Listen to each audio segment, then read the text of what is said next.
Akidah salaf ya. Jadi saya ingin menunjukkan dalam pertemuan kita kali ini bahwasanya akidah yang sedang kita bahas ini bukanlah akidah karangan Ibnu Taimiyah rahimahullahu taala. Apalagi akidah Muhammad bin Abdul Wahhab rahimahullahu taala. Tetapi akidah yang kita bahas adalah akidah salaf.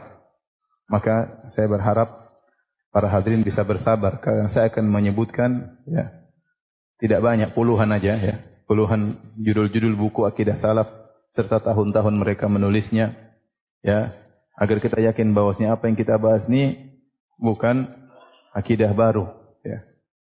Untuk menyelisihi al-mutakallimin, ahli falsafah yang mereka tatkala berbicara tentang akidah tidak ada salafnya, tidak ada sanadnya.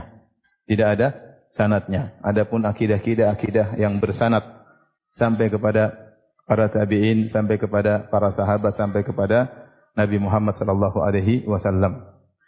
Ini faedah yang pertama. Faedah yang kedua, ya. Dengan demikian kita tahu bahwasanya akidah yang kita bahas ini bukanlah akidahnya Ibn Taimiyah, bukannya akidah Muhammad bin Wahhab, tetapi akidah para salaf dengan jumlah ulama yang sangat banyak, ya. Para ulama salaf, maka kita semakin mantap dengan akidah kita.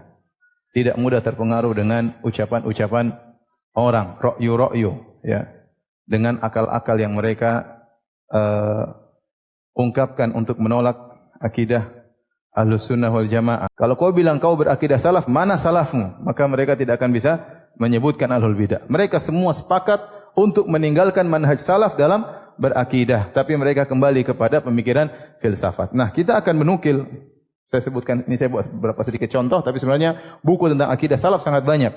Bukan Ibnu Taimiyah, bukan Muhammad bin Wahhab. Ibnu Taimiyah hanya nukil dari mereka. Ibnu Taimiyah hanya nukil dari mereka, ya. Agar kita tahu bahwasanya akidah yang kita perjuangkan ini bukan akidahnya Ibnu Taimiyah, bukan karangan Muhammad bin Wahhab, bukan akidah Wahabi, bukan akidah salaf. Yang kedua, kita semakin tenang dengan akidah kita, jangan terpengaruh dengan pemikiran-pemikiran. Bisa saja Anda kalah berdebat, logika dia lebih kuat, ya.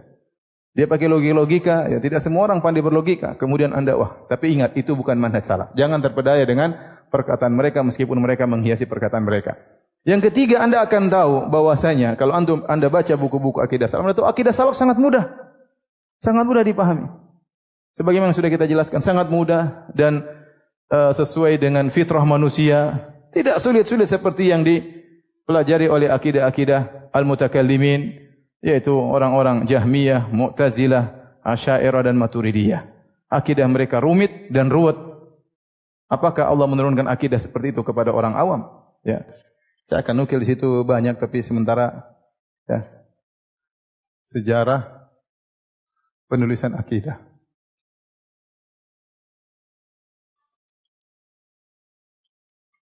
Secara umum Al-Quran dan Sunnah isinya adalah tentang apa? Tentang akidah. Kemudian setelah itu, jadi ada beberapa marhalah. Fase pertama, yaitu penulisan hadis-hadis. Penulisan hadis-hadis ini, pertama, kalau kita dapati disebut dengan sahifah. Sahifah itu para sahabat yang nulis, seperti sahifah Abdullah bin Amr bin As. Ya. Dia datang kepada Rasulullah, ya Rasulullah, aku mencatat semua yang kau katakan. Fanahatni Quraisy. Maka orang Quraisy melarangku. Kenapa kau tulis? Fa inna Muhammadan yatakallam fil ghadab war ridha. Muhammad itu kalau ngomong terkadang dia senang, terkadang dia marah. Tidak semuanya. Jangan kau tulis semuanya, lihat kondisinya. Maka aku katakan kepada Nabi SAW, kata Nabi, uktub walladhi ba'athani bil haq ma yakhruju minhu illa al haq. Tulis semua yang aku katakan. Tidak ada yang keluar dari mulutku kecuali apa?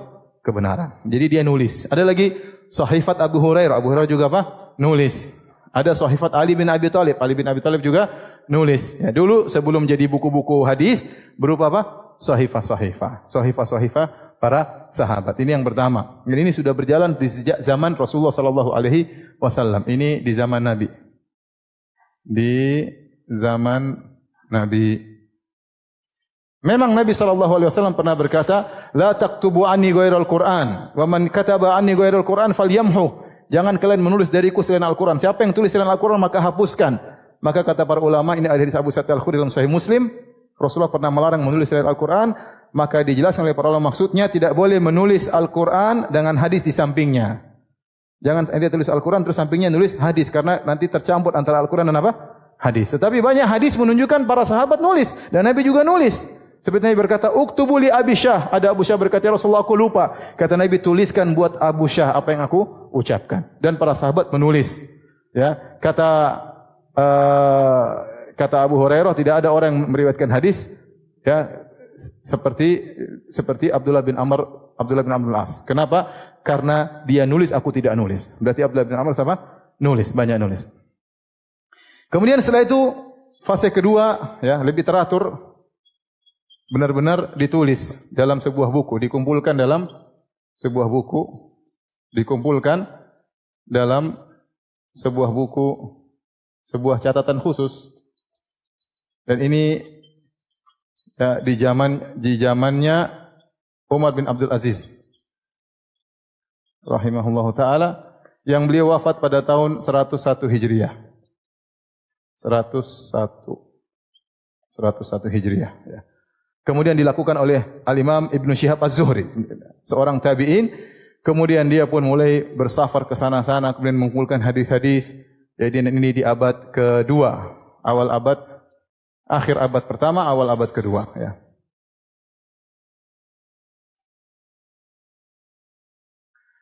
Setelah itu fase ketiga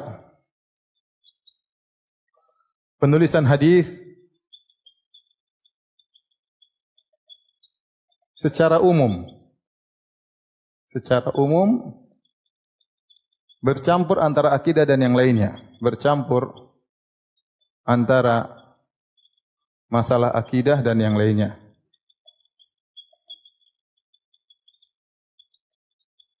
Dan ini pada abad ketiga mulai ramai, maka muncullah buku-buku hadis. Yang buku-buku hadis itu banyak modelnya ya. Buku-buku hadis ada yang namanya Al-Masanid atau Al-Musnad, ada yang namanya Al-Mu'jam, ada yang namanya As-Sahih atau As-Sihah. As-Sahih. Kemudian ada yang namanya Al-Jami', ada yang namanya As-Sunan, ya. Kemudian ada yang namanya Al-Mustakhraj, ada yang namanya Al-Mustadrak. Ini jenis-jenis buku hadis yang ditulis oleh para ulama mengumpulkan seluruh hadis ya. Musnad seperti Musnad Imam Ahmad. Sebelumnya Musnad Abu Daud atau Yalisi. Al-Mu'jam misalnya ini berdasarkan nama sahabat. Buku sahabat ini Abu Hurairah semua, misalnya Ibnu Abbas kumpulkan hadis-hadisnya. Mu'jam maksudnya berdasarkan, ada Mu'jam Al-Kabir di Tabrani berdasarkan nama sahabat, adapun Mu'jam yang ini berdasarkan nama gurunya. Jadi cara pengaturannya berbeda. Adapun as-sahih yaitu hadis-hadis yang cuma yang apa? Yang sahih, seperti Sahih Bukhari, Sahih Muslim, Sahih Ibnu Hibban, Sahih Ibnu Khuzaimah. Nanti Al-Jami' sama dengan sunan seperti Al-Jami' At-Tirmidzi atau Sunan Tirmizi. Ini dikumpulkan di atas abwabul fiqh, bab taharah, bab ini, paham? Kemudian Al-Mustakhraj misalnya Al-Mustakhraj ala Sahih, yaitu seorang penulis buku ini, dia meriwayatkan hadis-hadis dalam Sahih Bukhari. Ini hadis-hadis Bukhari, misalnya hadis A, innamal a'malu binniyat. Maka dia riwayatkan, tapi dia tidak lewat jalan Bukhari, dia lewat jalan lain. Nanti ketemu di gurunya siapa? Bukhari, paham?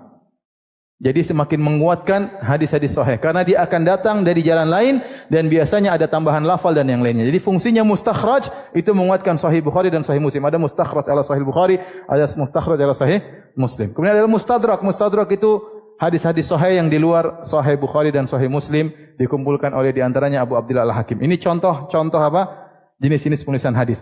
Nah, dalam buku-buku ini ada masalah-masalah akidah, namun tidak terpisahkan secara khusus. Contohnya dalam Sahih Bukhari, contoh Sahih Bukhari di akhir bab ada bab namanya yaitu bab Kitabut Tauhid. Kitabut Tauhid warad 'alal Jahmiyah. Ini di akhir Sahih Bukhari. Imam Bukhari mengkhususkan bab tentang membantah orang-orang apa? Jahmiyah. Maka dia bawakan hadis-hadis tentang Allah di atas. Membantah orang Jahmiyah yang menolak Allah di atas. Paham? Contohnya dalam Sunan Abi Dawud, contoh lagi Dalam Sunan Abi Daud ada bab namanya bab Ar-Rad 'alal Jahmiyah. Ini sudah masalah akidah, tapi masih bercampur baur dalam buku hadis. Ini fase ketiga. Kemudian fase keempat,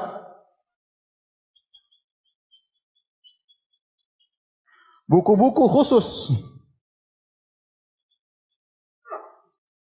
tentang akidah. Ini ada satu lagi, ada musnad, ada namanya juz'un, al-juz'. Juz' itu khusus tentang juz'u raf'ul yadain, tentang hadis-hadis tentang angkat tangan dalam salat. Juz'u qira'ah khalfal imam, tentang hadis-hadis tentang baca di belakang imam. Ini jenis-jenis buku hadis ya. Jadi ini rata-rata ditulis pada abad ketiga. Rata-rata ditulis pada abad berapa? Abad ketiga ya. Kenapa kita perlu jelas ini? Karena orang-orang mustasyrikin, orang-orang yang benci Islam, mereka meragukan, mereka hadis dari mana? Kok tiba-tiba muncul buku-buku ini? Kita bilang enggak, ada sejarahnya.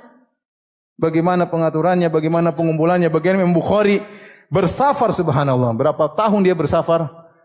Saya pernah lihat itu di penjelasan seorang syekh, dia bersafar sampai puluh ribu kilometer. Ya, bersafar dari sini terus dari Bukhara jalan sampai Madinah, sampai Mekah. Kemudian balik lagi ke, Masya Allah, entah berapa ribu. Saya lupa, pokoknya banyak sekali. Belasan ribu kilometer kalau nggak salah. Dalam rangka mencari hadis. Makanya Bukhari mengatakan, saya ketemu lebih daripada 1000 guru. Jadi dia ketemu dengan banyak orang dalam rangka mencari apa? Mencari hadis. Jadi mereka mencari hadis yang tersebar dikumpulkan. Tapi buku keempat, fase khusus tentang masalah. Fase keempat, buku tentang akidah. Tentang akidah ini ada beberapa model ya.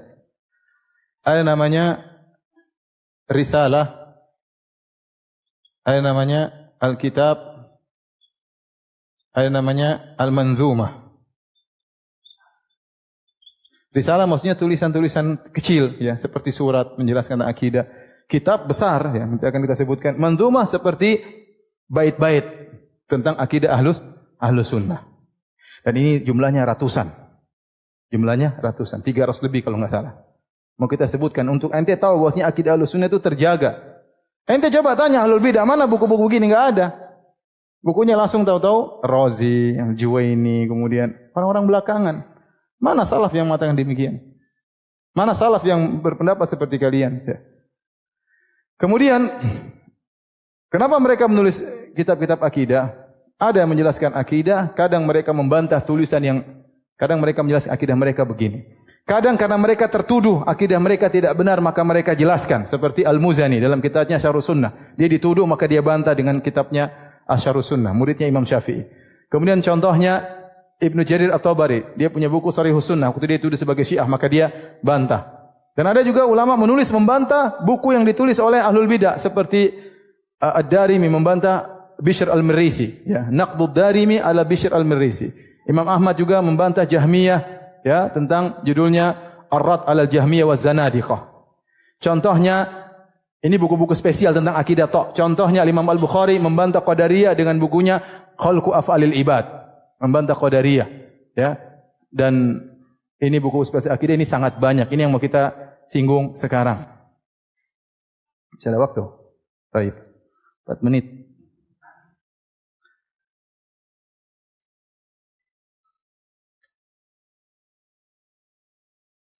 Ini buku, ya, judulnya Tarikh Tadwin fi Usuluddin. Tentang sejarah penulisan buku-buku akidah Ahlus Sunnah wal Jamaah. Ya. Jadi pertama ya. Kemudian ini judulnya Al-Jami' fi Aqaidir Wasail Ahli Sunnah wal Athar. Buku yang mengumpulkan tentang akidah dan risalah-risalah Ahlus Sunnah dan Ahli Hadis. Ada sekitar 60 matan akidah. Imam Auza'i, imam-imam semua di sini ada 2 jilid. Ya, risalah-risalah kecil tentang menjelaskan akidah, membantah Ahlul Bidah. 60 risalah ya, 2 jilid. Ini khusus manzumah tentang bait-bait ya, tentang akidah Ahlus Sunnah wal Jamaah ya. Harusnya antum baca. Biar antum tahu akidah antum itu bukan akidahnya Ibnu Taimiyah, paham? Ibnu Taimiyah hanya nukil dari mereka. Ibnu Taimiyah hanya nukil dari mereka. Jangan kita bilang ini akidahnya Ibnu Taimiyah. Enggak. Sekarang saya bacakan buku-buku yang ada ya.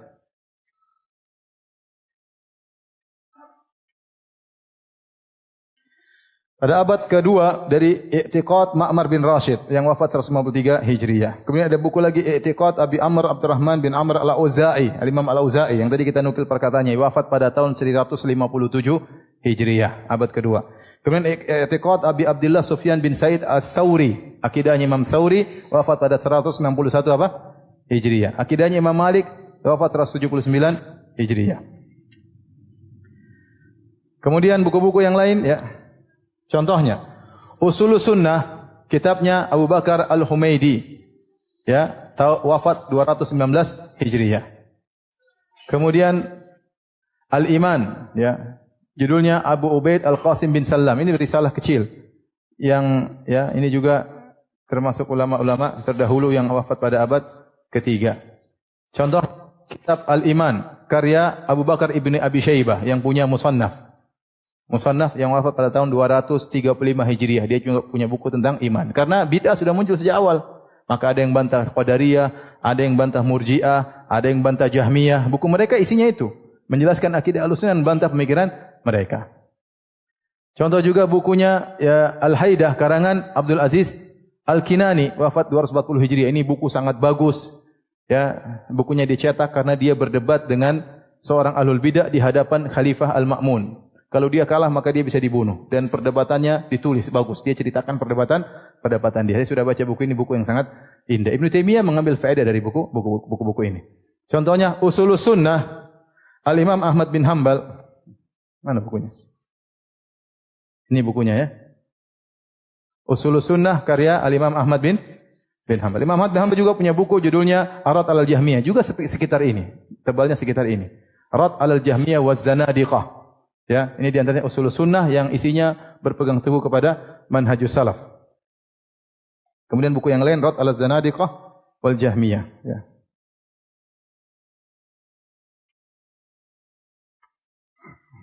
Yang baca 300 buku baca. Contohnya Syarhus Sunnah lil Muzani. Al-Muzani murid langsung Imam Syafi'i, wafat pada tahun 264 Hijriah. Bukunya kecil tentang Syarhus Sunnah lil Muzani. Di situ dia bantah orang-orang yang mengatakan Al-Quran adalah makhluk, maka dia bantah. Ya, karena dia dituduh akidahnya dituduh bermasalah, maka dia jelaskan akidahnya untuk menunjukkan dia di atas akidah Ahlussunnah wal Jamaah. Kemudian Ibnu Qutaibah wafat 276 Hijriah punya buku Kitab Al-Ikhtilaf fil Lafzi wa Rad 'alal Jahmiyah wal Musyabbihah. Rad 'alal Jahmiyah wal Musyabbihah.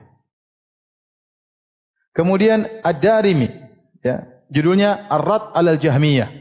Ad-Darimi punya buku judulnya Ar-Rad 'alal Jahmiyah yang dia wafat pada tahun 280 Hijriah. Kemudian juga Kitabus Sunnah yaitu Masail Harb bin Ismail Al-Kirmani yang diriwayatkan dari Imam Ahmad. Kemudian juga Darimi punya buku Naqdu Ad-Darimi 'alal Marrisi Al-Jahmi. Ya, khusus dia bantah Al-Marrisi yang punya mungkin Marrisi nulis buku dia bantah secara khusus dan ini dalil bahwasanya kalau ada orang menyimpang maka wajib bagi Ahlussunnah untuk membantah. Ya, membantah karena untuk menyelamatkan akidah umat. Kita tidak berbicara tentang orang itu salah, mungkin dapat ijtihad, mungkin salah, mungkin dapat uzur, tapi kalau tulisannya sudah keluar atau ceramahnya sudah keluar harusnya dibantah. Tidak dibiarkan saja karena itu kebiasaan para ulama dahulu. Imam Ahmad dulu membantah ahlul bidah. Karena sekarang bebas, orang bicara bebas, tidak ada yang bantah.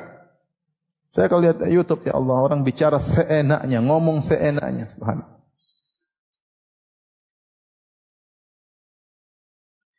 Kitabus Sunnah li Ibni Abi Asim, wafat 287 Hijriah.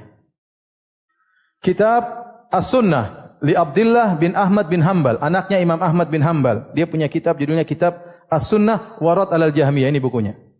As-Sunnah wa Rad 'alal Jahmiyah, 2 jilid. Ini saya bawa jilid pertama saja, jilid kedua saya tinggal di rumah, ya. Paham? Kalau hilang biar kembali. Kitab As-Sunnah wa Rad 'alal Jahmiyah, ini 2 jilid. Isinya membantah ahlul bidah. Ya. Azan kah? Azan dulu.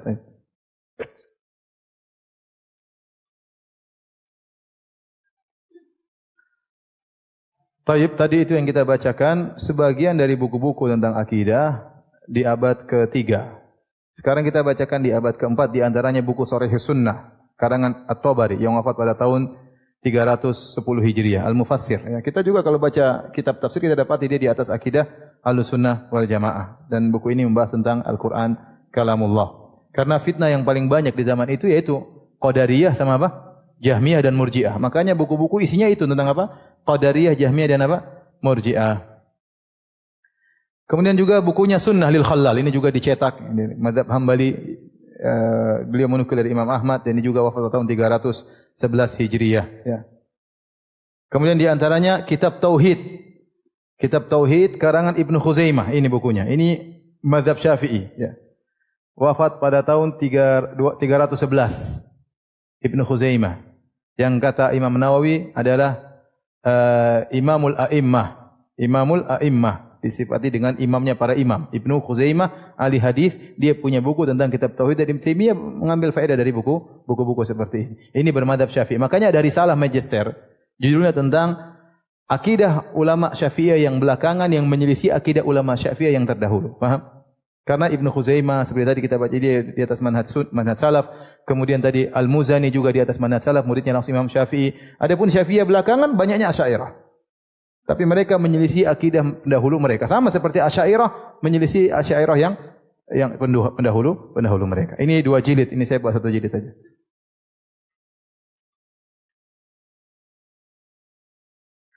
Contohnya Kitabul Qadar karangan Al-Firyabi, wafat pada tahun 301 Hijriyah. Kemudian buku-bukunya Abu Hasan Al-Asy'ari yang sampai kepada kita secara umum di atas akidah Ahlussunnah, tetapi ada kesalahan-kesalahan sedikit seperti kitab Risalah ila Ali Thaghar. Abu Hasan Al-Asy'ari wafat pada tahun 324 Hijriah, abad keempat. Risalah juga Al-Ibana an Usulid Diyanah juga menetapkan akidah Ahlussunnah secara global meskipun ada kesalahan-kesalahan. Ya. Kemudian misalnya buku Maqalatul Islamiyin juga demikian, ya, menjelaskan sebagian akidah Ahlussunnah, tidak seluruhnya. Dan banyak ya, yang membaca terlalu lama ya. Nanti antum baca sendiri ya. Ini Al-Malati Tanbih Warad ala Ahlil Ahwa wal Bidah, tadi di rumah saya tidak bawa ya, karangan Al-Malati Asy-Syafi'i, madzhab Syafi'i. Wafat pada tahun 377 Hijriah. Tentang buku tentang firqah-firqah. Bagus bukunya. Cetak sekarang agak tebal. Kemudian Muqaddimah Risalah Ibn Abi Zaid Al-Qayrawani, wafat pada tahun 386 Hijriah. Ini bermadzhab Maliki namun di atas akidah Ahlussunnah wal Jamaah. Dan bukunya banyak disyarah oleh para ulama. Ya.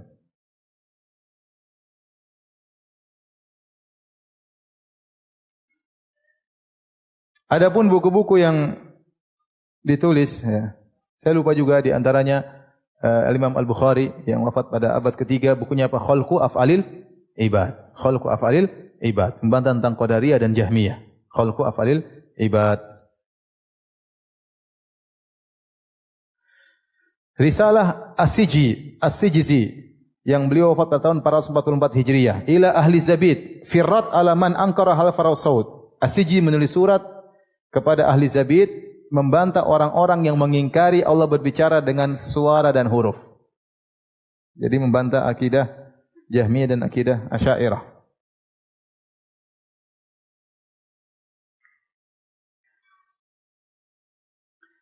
Kemudian risalah fi i'tiqad ahli sunnah wa ashabil hadis karangan Abu Utsman As-Sabuni, wafat 449 Hijriah, dia bermadzhab Syafi'i. Ini bukunya akidah ahli sunnah wa ashabil hadis, ya. Ini juga, ini sebelum Ibnu Taimiyah, jangan bilang ini Wahabi ya. Ini Ibnu Taimiyah abad ke-8, Wahabi abad ke-12 atau abad ke-11, paham?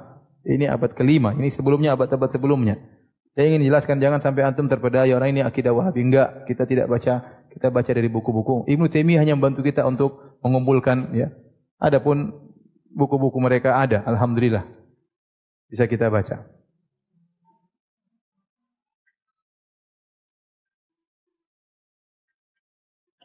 Dan masih banyak yang lainnya sampai di antaranya kitab Asy-Syariah, ya, Al-Ajurri, ya.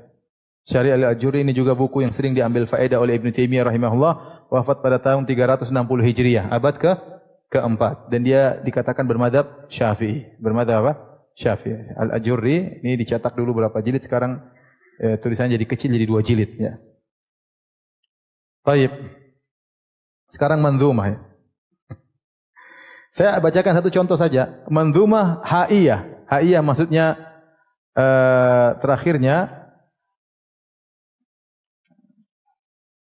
adalah huruf ha. Manzumah karangan Ibni Abi Daud. Maksudnya anaknya Imam Abu Daud As-Sijistani. Abu Daud punya Sunan Abi Daud. Sunan Abi Daud dia punya anak di atas Ahlussunnah, manhaj Ahlussunnah wal Jamaah. Bapaknya juga, tapi anaknya menulis dan dia wafat pada tahun 316 Hijriah. Berarti abad keberapa? Abad keempat. Saya bacakan di antara perkataan beliau dalam manzumahnya, ya. Tamassak bihablillahi wattabi'il huda wa la takub bid'iyan la'allaka tuflihu. Berpeganglah dengan tali Allah dan ikuti petunjuk. Jangan kau jadi ahlul bid'ah, semoga kau beruntung.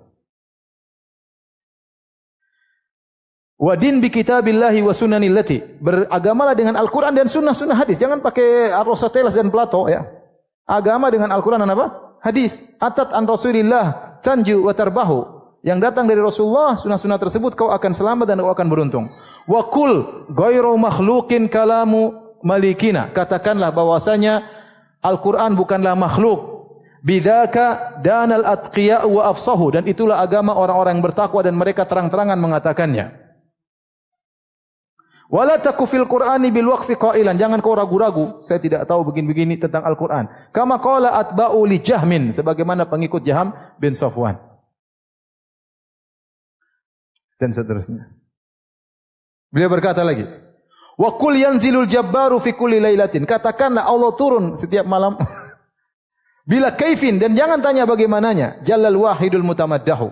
Dia sebut ini kita bukan bicara baru, bukan akidah Ibnu Taimiyah. Ini akidah zaman dulu, akidahnya Nabi dan para sahabat dan para salafus saleh dan mereka sudah menulis. Misalnya sekedar menukil saja ya. Mana lagi ya?